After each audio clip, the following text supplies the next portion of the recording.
Uhulumende wakhetha umkhandlu wezobugwali iNational Arts Council bona wabele boke abangaphasi komkhakha lo isibonelelo njengombana babetheke kabuhlungu ngokwahla kungogwane ngimabhubhisa.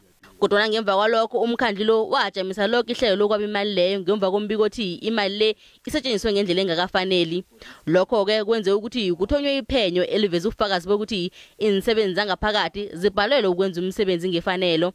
Abanye abafake imbawo zesibonelelo batsho bayithola seyidlula le abayilindeleke ukube ngahlanye abanye imbawo zabo eziphumeleleko abayi760 akhange ifike kibo.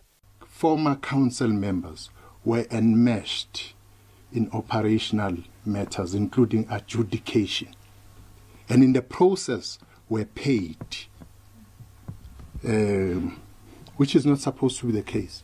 They violated the National Arts Council Act.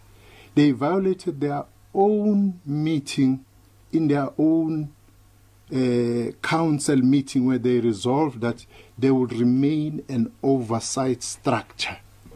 Uhulumende uthembisa ukuthi Bazowukhomba onotjwala boke abaphathi namalunga womkhandlu lo abazokutholakala abanecala. In fact, twice a month, NSC is going to report to me how is the disciplinary process going with the senior management and everybody else, and in turn we will be informing the public about what is happening until the finalization of this process, which we think that it shouldn't take long to be finalized.